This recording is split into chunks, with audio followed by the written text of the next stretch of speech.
Good afternoon. My name's Adam Garber, and I'm the Executive Director of Ceasefire PA, Pennsylvania's gun violence prevention group.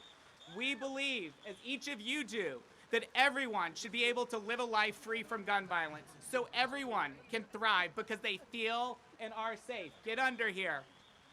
I have three numbers for you today: 1,292, 0, and 5,840. 1,292 is the number of days since Governor Wolf, come on over here, Governor, signed legislation passed by the General Assembly to disarm abusers. We know it's saving lives because when a firearm is present during domestic violence, it is 5 times more likely to be fatal. 0, the number of the dozens of evidence-based solutions to end this crisis that have received a vote in committee or on the floor. In that time, there's been only one hearing in the Senate, and it's not for the lack of policies. Reporting of lost and stolen weapons from Representative Sanchez, extreme protection orders from Representative Stevens, safe storage are just some of the things that are awaiting action. But when any attempt to even debate them on the floor arises, it's quickly squashed. And the most important number of all, 5,840. That's the estimated numbers of lives lost since this building behind us, the General Assembly, passed a bill to address this crisis. Each number has a name, has a story, has a family, has someone, and a story that they'll not get to continue. Some of them you'll meet today. They are lives lost in every corner of the Commonwealth, from Wayne County to Fulton to Erie to Philadelphia. There is not a part of the state that is untouched by this preventable catastrophe. Government's first responsibility is to guarantee the safety of the people. These numbers make it clear the legislative majority isn't just failing their duty, they are refusing to even discuss it. It cannot be the new normal. What do we want? End gun violence. When do we want it? Now. What do we want? End gun violence. When do we want it? Now. What do we want? End gun violence. When do we want it? Now. We're here because we have the solutions and now we want action. Extreme risk protection orders could have prevented the hundreds of suicides while we awaited action. We apparently quieted the rain for the demand for action right now. Too many gun owners are failing or refusing to report their missing firearms, requiring that simple reporting would halt these guns appearing in underground trafficking that is taking the lives of our children and our families and our loved ones. Hope is not lost. While we need gun safety laws now, we can invest in this moment while they're debating the budget in there to prevent violence. Programs to interrupt shootings through outreach, help heal trauma of survivors, and provide alternatives could cut violence up to 30% if we support the programs right now and let them continue. It's why we have to invest more. We have to invest $80 million a year in violence prevention to save these lives. Hope is found in each of the people behind me and the millions of others who couldn't make it today. It's in the elected officials who have the courage to demand action and stare down the unrepentant gun lobby who wants more firearms hidden in grocery stores and tie the hands of local officials like Mayor Saracy and Mayor Williams. Doctors who are tired of pulling out bullet wounds, and faith leaders who want to celebrate the next happy moment, not pray over someone and console at a funeral. Teachers who want to teach, not learn how to lock another door from a potential shooter. It is the face of faith leaders, survivors, doctors, and voters. 1,292, 0, 5,840. Don't forget those numbers. As we spread out across the Capitol and state, we want to change them. So let's do it.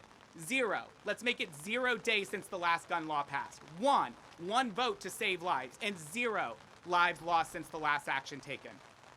I'm honored to introduce a leader in this fight, Governor Wolf. He has helped invest millions, tens of millions of dollars in violence reduction programs. He is ready and has a pen sitting to sign bills once they get to his desk. And he is happy, I am sure, to talk about the common sense protections for lost and stolen and more. He knows what this crisis costs, and he's ready to take action. Governor? Thank you.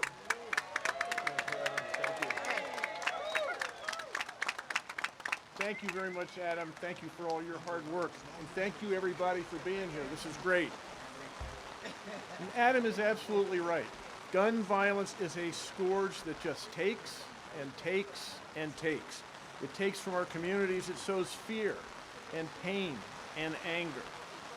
Reducing gun violence is a top priority for me, and it should be for all of us here in Harrisburg and everywhere in Pennsylvania. And that's why in 2019 I signed an executive order to reduce gun violence in Pennsylvania. My administration has also invested more than $50 million in gun violence prevention programs. And I've joined in agreement with the governors of New Jersey, New York, New Jersey, and Connecticut to share crime gun data across our state lines. This agreement will help us better prevent gun violence and enhance public safety, not just in Pennsylvania, but in the entire region. Unfortunately, executive action alone cannot end gun violence in Pennsylvania. We have all seen the tragic headlines recently as gun violence invades our schools, our homes, and our communities. There has been recently a tragic spike in gun violence, and it has cost the lives of far too many Pennsylvanians. As state leaders, all of us need to step up and do more to stop violence before it starts. And to do that, we have to pass common sense gun safety legislation right here in Pennsylvania. Time and time again, I have called on Republican legislators in the General Assembly to take action on 4 key common sense and widely supported measures. They are creating an extreme risk protection order, a red flag order, to temporarily remove firearms from someone who wants to hurt themselves. Are you guys enjoying this rain as much as I am? Yeah, thank you. Sorry. Would you like me to speak more slowly? So that's first thing, red flag orders. Second, requiring the reporting of lost or stolen guns. Third, improving safe storage requirements to reduce shootings by children and other vulnerable people. And finally, closing the loopholes in Pennsylvania's background check system. These are common sense measures. These are things that people all across the Commonwealth of Pennsylvania support. But instead of taking action to protect our communities, to put these common sense actions into place, Republicans have instead chosen to pass dangerous legislation that would make all of us even less safe. We're here today to demand that the General Assembly stop pushing dangerous legislation and start protecting lives. So I call on the General Assembly to pass common sense, popular gun safety reform that Pennsylvanians are demanding. We cannot afford to wait, because every day that our Republican leaders delay, lives are on the line. Thank you, and now I'm going to turn this over to Tina Ford.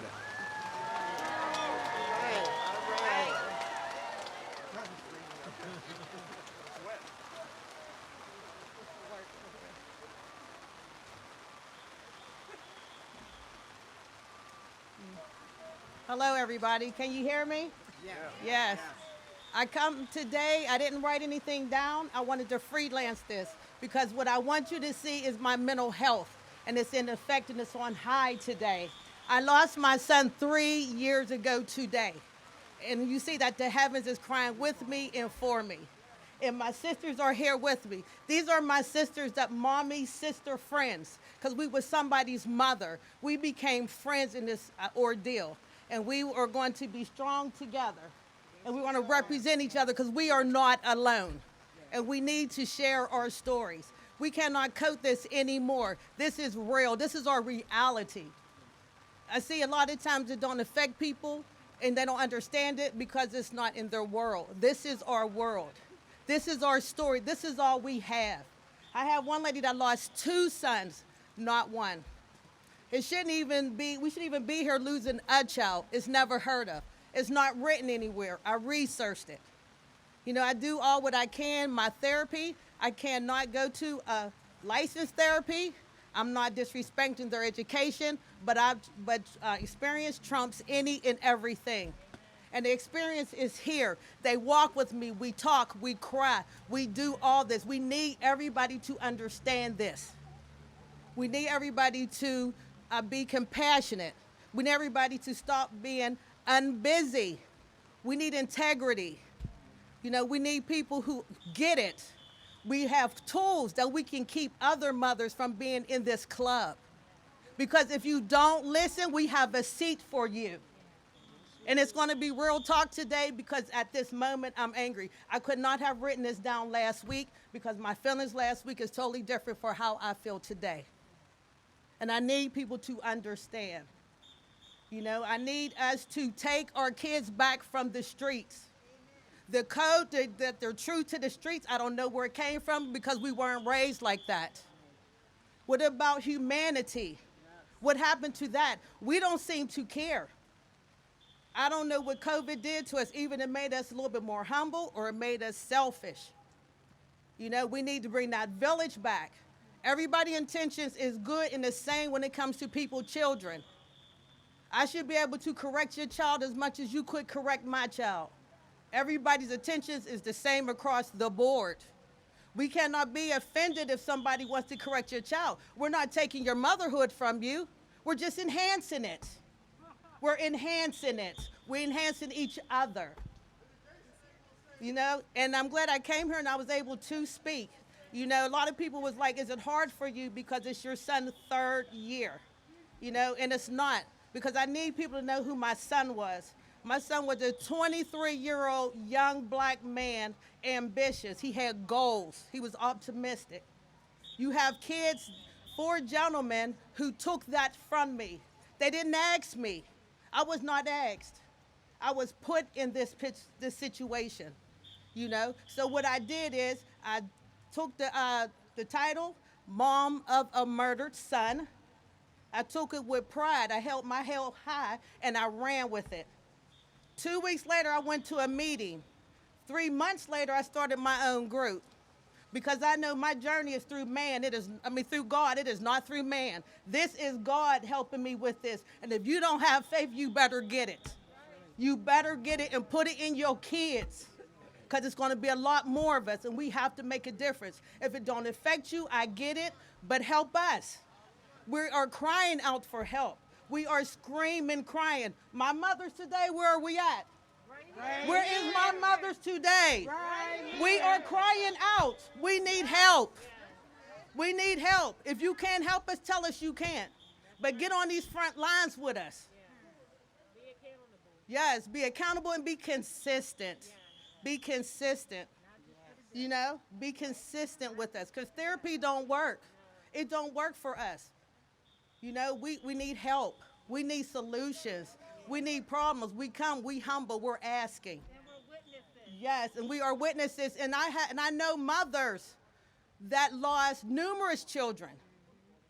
What's going on? We have mothers that lost three children. What we gonna do, people? Thank you.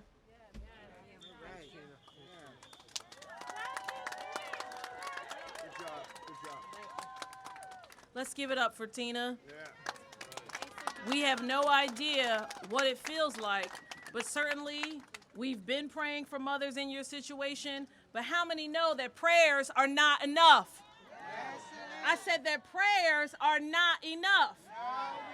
While we pray for your hearts to be comforted, we pray for you to have peace when you miss your loved ones. We who work in this building behind me, who make laws and change laws for a living, haven't done anything to stop guns from getting in the hands of people that want to take lives.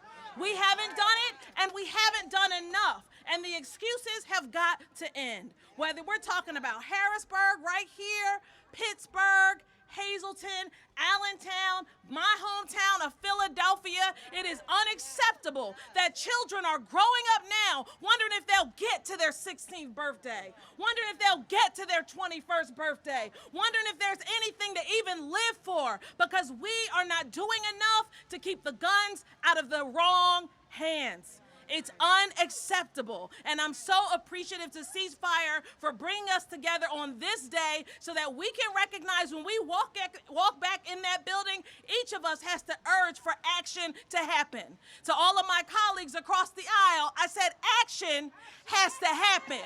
I wonder if you can join me in saying that. Action has to happen. One more time. Action has to happen. We cannot just send thoughts and prayers. Action has to happen. I'm State Rep Joanna McClinton, and it's my honor to introduce the mayor of this town, Wanda Williams. Welcome her. Thank you.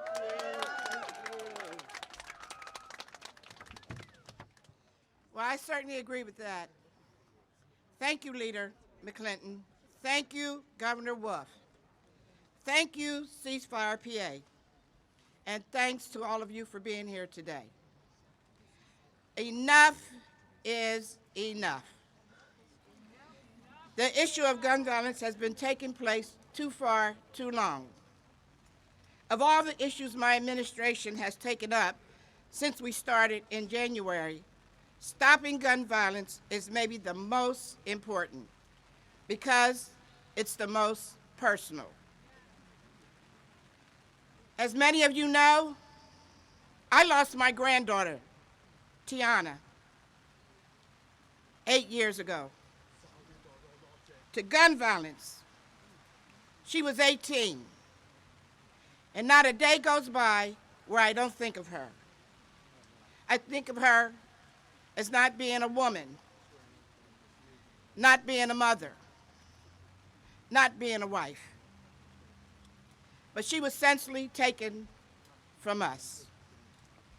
Just like the 54 men, women, and children taken from the city of Harrisburg due to gun violence since October 12, 2018. The last time the legislature took any action to make Pennsylvania streets safer. One of the biggest issues we see in Harrisburg is with illegal guns. This year alone, our police have taken 47 illegal guns off the streets of Harrisburg, and we're so thankful for the work they do.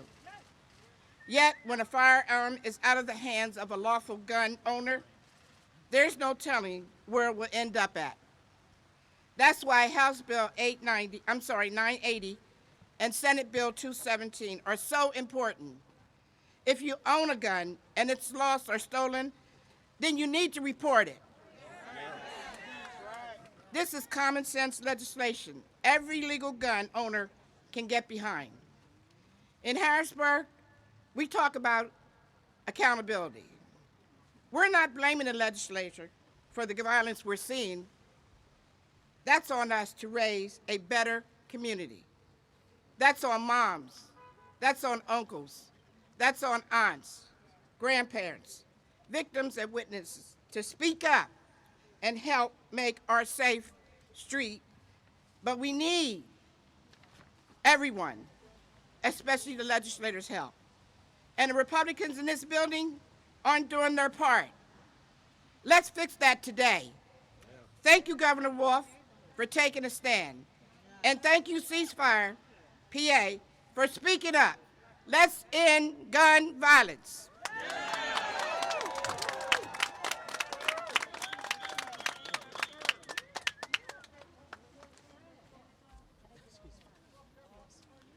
Hello, my name's Audrey Scanlon. I'm the Bishop of the Episcopal Diocese of Central Pennsylvania. Governor Wolf, ladies and gentlemen, brothers and sisters, I'm honored to be here this afternoon and to share some words.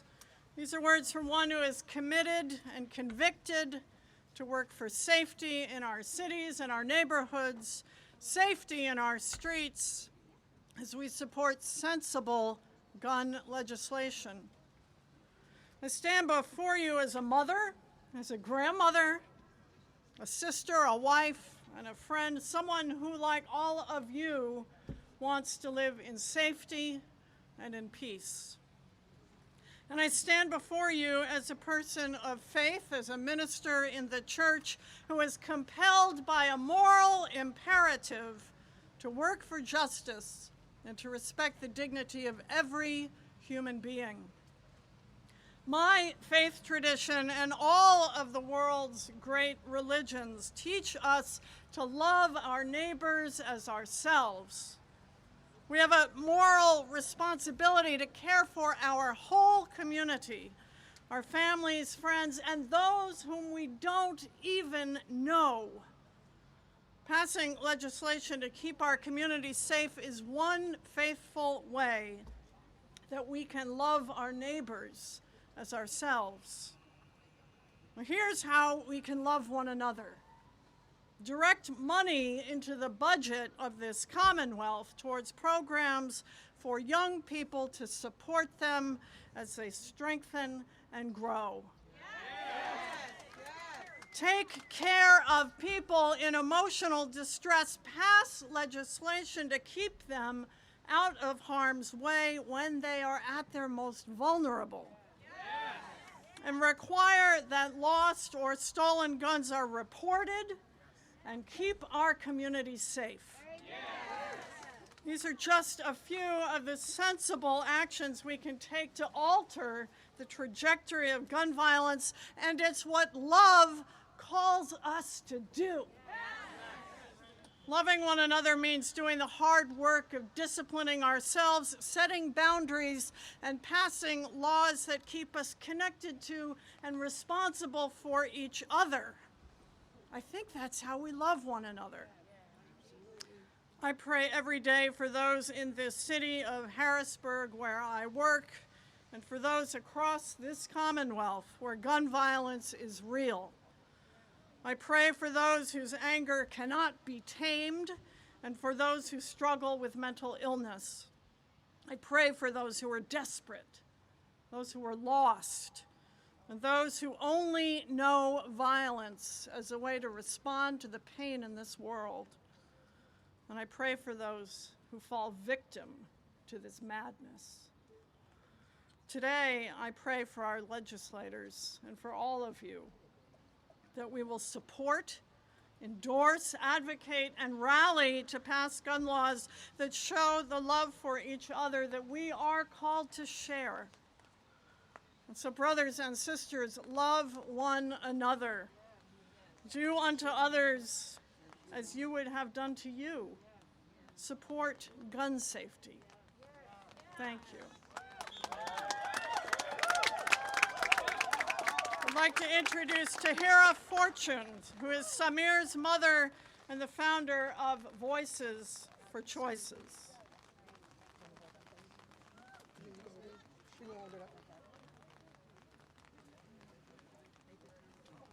Hello, everyone. My name is Tahira Fortune from Philadelphia. I'm holding up my son's picture. His name was Samir Fortune, who was murdered 2017. I'm standing here today with my sisters behind me. We all lost our children to gun violence, and we hurting. We need the guns off the street. It's painful, and I hope y'all get the guns off the street. We need help. We need justice. The pain hurt from losing a child. I'm hurt and I'm broken. And it hurts. 5 years, my son been taken away from me. 5 years. Philadelphia is outrageous. Something needs to be done. Y'all need to step up. The guns need to be off the street. These mothers, we dealing with it 24 hours, 7 days a week, and it hurt. I'm angry and I'm upset. Something needs to be done. Something, please help us. I brought a whole bus full of mothers. I'm fighting for justice. I'm an organization that's out on the ground working. I'm not getting funding. I need help for my group, Voices by Choices. I'm not getting funded. I need help. I need help. Please help me. Help me. Help the mothers. Help Philadelphia, because we suffering. 24 hours, 7 days a week, and I thank y'all for letting me come up here today.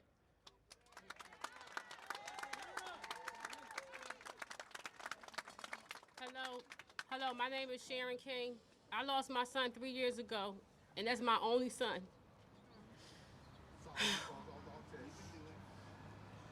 I'm with Voices by Choices because I need trauma. I need a trauma group to go to. We have services in Philadelphia, but we need more. We go, as Voices by Choices, we go out to the mom houses and fathers that we have in Philadelphia that lost their children. And we go to see them on Sundays to see what help they need. And a lot of us need trauma. And I just want somebody to please help us. Philadelphia, we need the help. Help, please. And I'm just so tired of hearing about Our kids getting killed. I don't even watch the news no more. Because I can't, because every time I turn around, somebody is dying. When is it going to stop? Please, y'all, we need to help. Help with this gun violence. We need to stop. Thank you. I want to take one moment. We have too many survivors with us because there's too many survivors in the Commonwealth. If you lost someone to gun violence, a brother, a sister, a son, a daughter, a child, a friend, take a moment, shout out their name so we can hear it and repeat it back to you.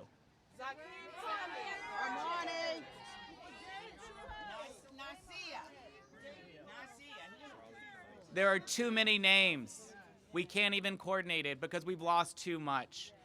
The people who try to save the lives when they show up in the emergency rooms as our doctors and our nurses, they want to stop pulling out bullets. But we're thankful to have Dr. Forsyth from UPMC here today, who understands what this violence does and that understands the importance of stopping it. Dr. Forsyth.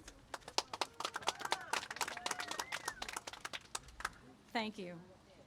I see these mothers because I see them in my job, and I hear your pain and I feel your pain.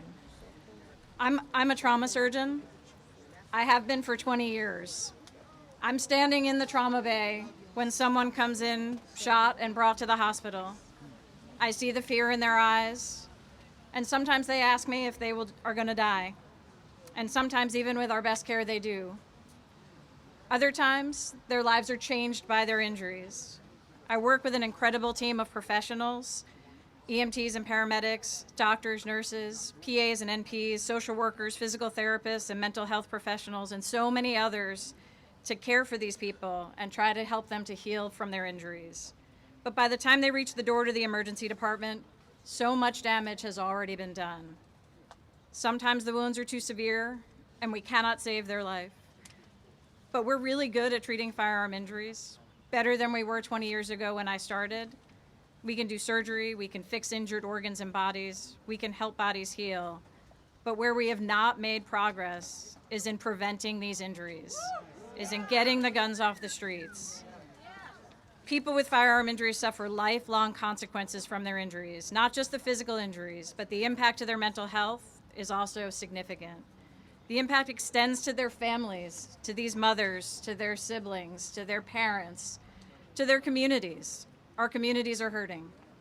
We must invest in these common sense solutions to keep people from being shot, to keep illegal firearms off our streets, and to allow for safe removal of weapons when someone is having a mental health crisis. We have to invest in these communities. We need to do more before they meet me at the trauma center. Thank you. I'd like to introduce Representative Stevens to discuss the extreme risk protection orders that we need so badly. Thank you, Dr. Forsyth. Before I start talking about that, I just want to comment on all the moms who spoke here today. Prior to serving in the legislature, I was a firearms prosecutor for 10 years in Montgomery County and in Philadelphia at the U.S. Attorney's Office. And it's been a while since I sat with survivors and loved ones of gun violence. And the pain that you shared is really unbelievable. And my heart goes out to you, and I really applaud you for pushing through that pain to try to make a difference. Really appreciate you being here to share your experiences, and I'm so sorry that you had to endure what you have. You know, in this building, we have done some, well, let me back up. Gun violence is a multifaceted issue. There are many components to it, and it requires a multifaceted solution. We need more funding for community violence prevention programs, no question about it. We need to continue funding the local state joint gun task force that's at work in the city of Philadelphia today. We've increased funding for that, but it needs to be more. We need more boots on the ground. We need other tools in the toolbox. You've heard about extreme risk protection orders. 2/3 of all gun deaths are suicides. 2/3. I was shocked to hear that. There are data-driven, evidence-based solutions that are in place in other states.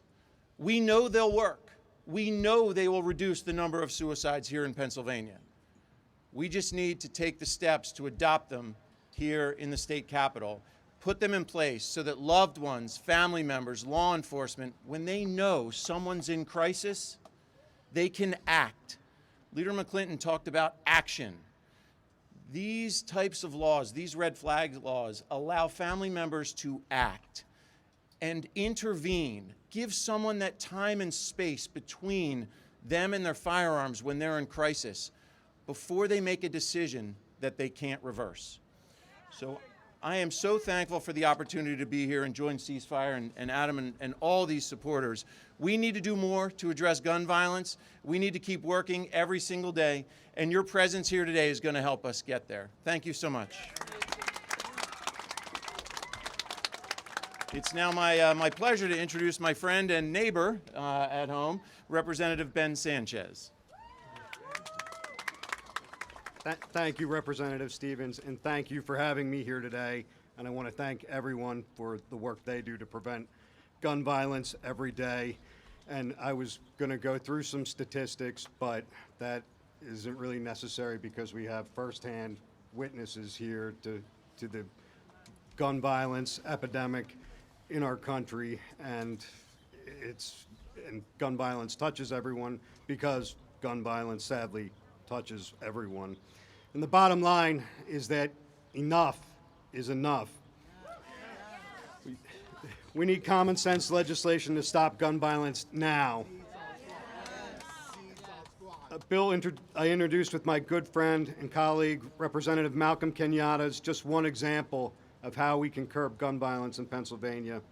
Our House Bill 980 would require lost or stolen firearms to be reported to law enforcement. The bill's simple and instinctive.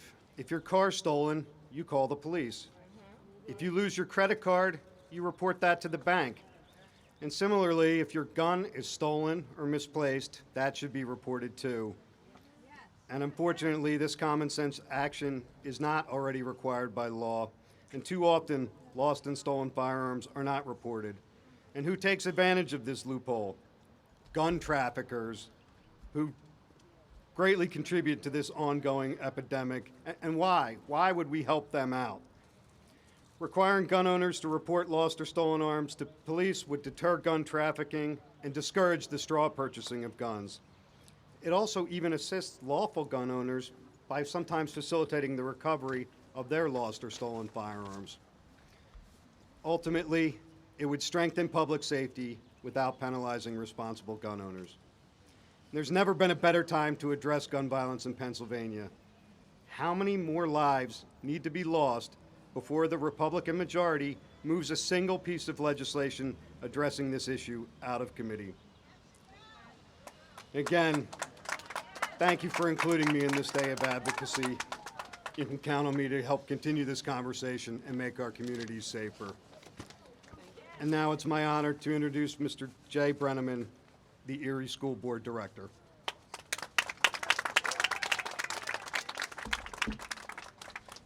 Thank you, Representative, for your leadership. My district in Erie, like many, continues to pay the high cost of gun violence.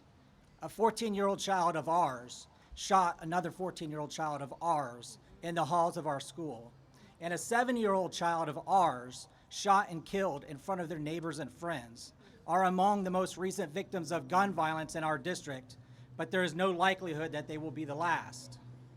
While the seats of these students of ours will be empty, and trauma and the visceral violence of our students being shot will continue to hang over our classrooms in a thick cloud of grief and fear.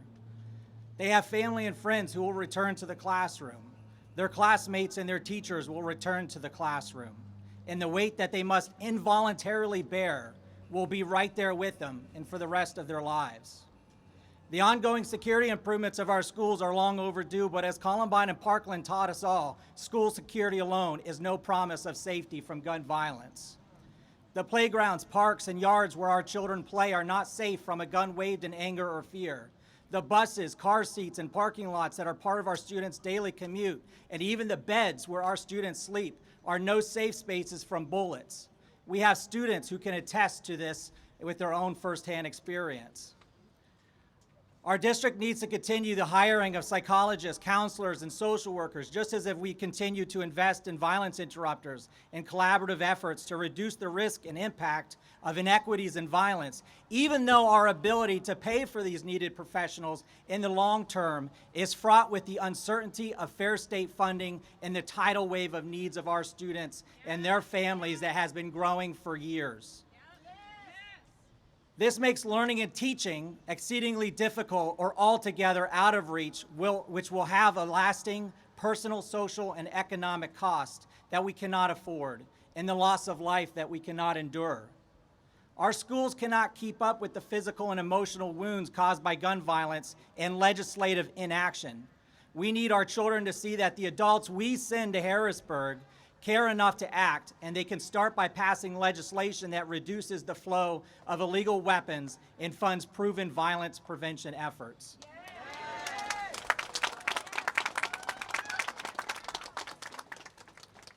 And can we please get a legislator from Erie who shares these concerns? It is my honor to introduce Danite Saracy, Mayor of Lancaster. Good afternoon, everyone. It is an honor to be with you today and to listen to the voices of so many moms, so many families who've been touched by gun violence in our communities. And there's a lot of things that mayors are called to do across this Commonwealth, but there is one thing that we cannot do, which is to deliver real reform around gun violence to the communities in Pennsylvania. We need action from Harrisburg to do that. You know, when I learn about shootings that happen in the city of Lancaster, it's not some far-off problem that I'm just reading about in the headlines. In many cases, I know exact location, the block, the Sunoco station, the house where the shooting happened. And more than that, I know the families that have been affected, the moms, the brothers, the sisters. And not just me, but my daughter goes to school with some of the kids that are affected by this and comes home at dinner and is like, Mom, he's really struggling. You know, his uncle just got shot a few weekends ago and he's not coming to school. How can we help him? Indeed, how can we help him? But this is not a question that my 15-year-old daughter should be asking. It's what these guys should be asking. Since I took office in 2018, the Lancaster Bureau of Police has recovered and confiscated over 500 guns. 500 guns in our little city of 7.3 square miles. We are awash in them. Our officers are doing the work every day to get those guns off the streets. They are also showing up in our schools as school resource officers, running PAL programs, working with community-based organizations to intervene and prevent gun violence. And it is still not enough because the systemic changes that we need have to happen here. And one last point that I want to make to everyone. Do not forget that we are the majority. The majority of Americans are in support of common sense gun reforms. It is a very powerful and very small lobby that prevents action from happening. Do not ever forget, we are on the side of justice. Thank you.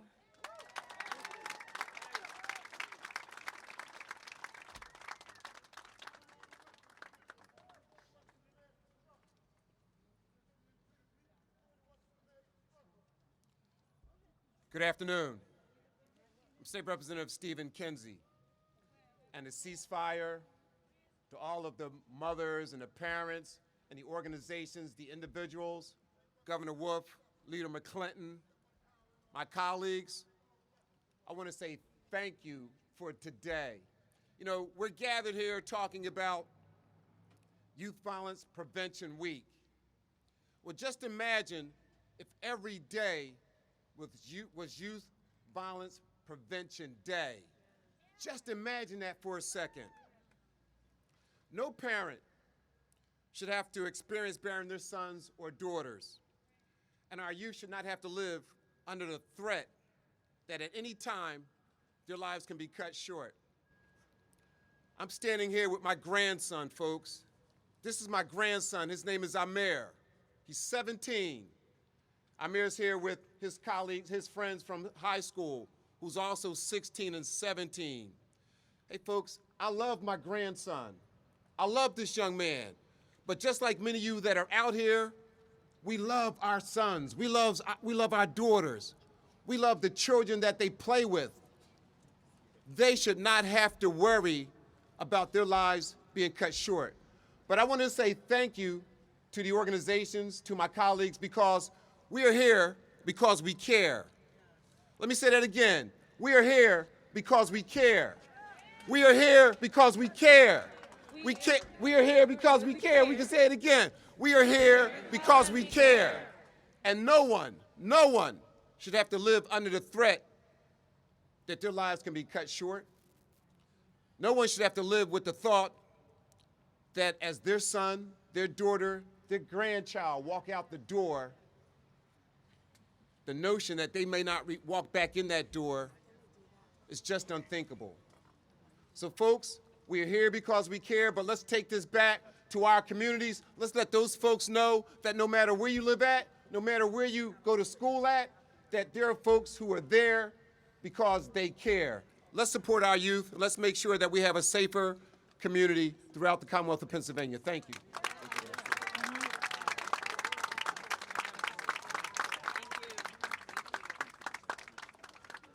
We have one last speaker, Sierra Guest.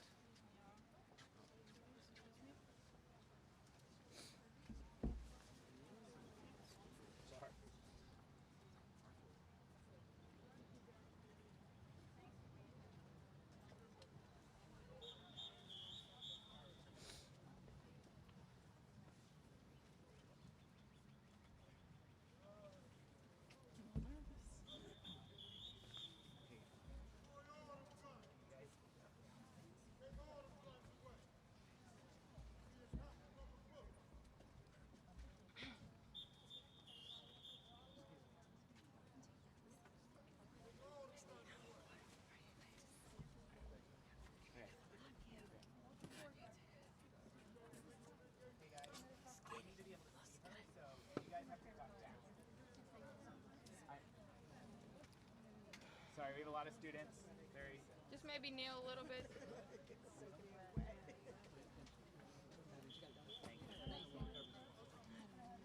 All right, we ready?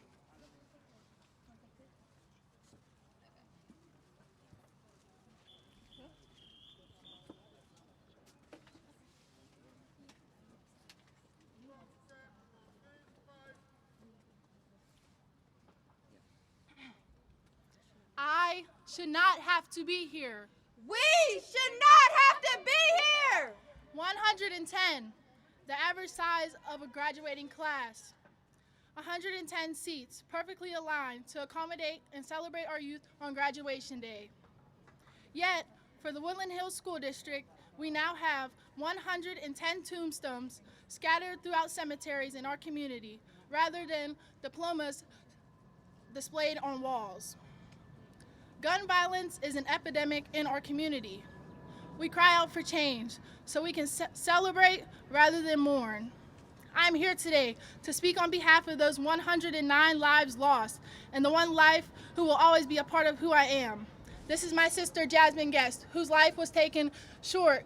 She was only 24 years old, shot and killed on May 22nd of 2021. Jasmine was like many of your sons, daughters, brothers, and sisters. She was filled with life, dreams, aspirations, and a heart and spirit of gold. She would light up every darkened path, spread hope into lost souls, and provide love into the deprived villages of grief. Any wave of sadness, my sister would help navigate people's pain with her artful words. For example, during one of my lowest points in life, she picked me up and we sat in the parking lot for hours, as if we were the only two people to matter at that moment. She was the only one able to see I was not the shadow that had been lingering around me. My sister made me feel both seen and heard. She had a gift that reached hundreds of people. It is now my honor to help her legacy keep it alive through my voice and action. I'm here today speaking because we need change. We filled this rotunda in 2018 after the world watched Antoine Rose II collapse on the streets of our East Pittsburgh community. In the last 3 years, rather than preparation and progress, we have witnessed despair, destruction, devastation, and death. We need change. We are tired of having to be scared of losing our own lives or someone that we love. The vicious cycle of despair, destruction, devastation, and death. 110, the average size class of a graduating class. Yet, for the Woodland Hills School District, we have 110 tombstones scattered throughout cemeteries in our communities rather than diplomas displayed on walls. I want our elected officials to picture each of those tombstones next time they debate or vote to end this cycle.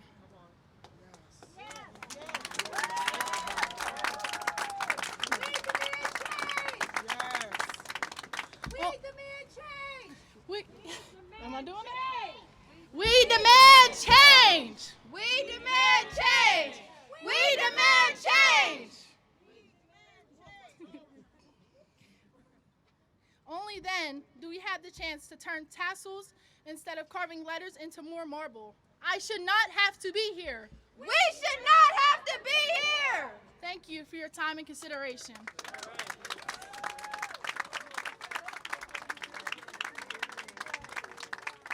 Many of us are cold and wet, but we would stand in hurricanes if it meant people like Sierra and Tahira and Tina and everyone else you heard did not have to go through these experiences. So we're not going to go dry off our clothes. We're not going to go get warm. We're going to march back into this building. We're going to have more meetings. Because at the end of the day, this is a decision we've made as a society, or some of us have made. It is a preventable catastrophe. And every day that goes by, as that number ticks up from 1292 to 1293 to 1294, means 5, 10, 20 more lives lost.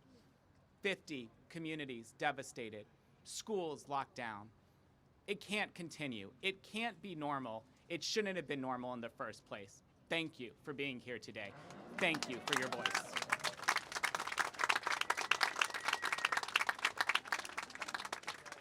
Did you want to do, if they want to do any questions, we're going to do off to the side,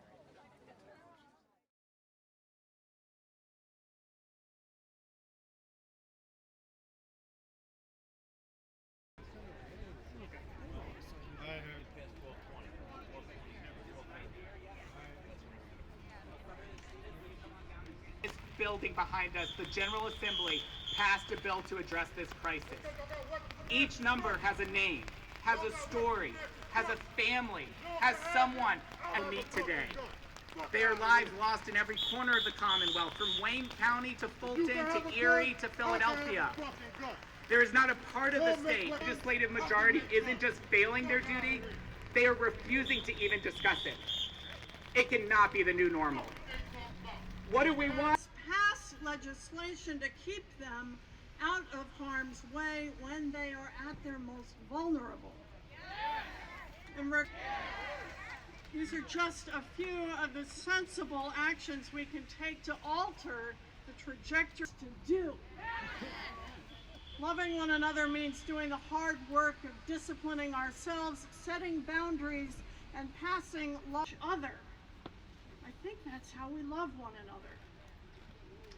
I pray every day for those in the city of Harrisburg. I pray for those whose anger cannot be tamed, and for those who struggle with mental illness.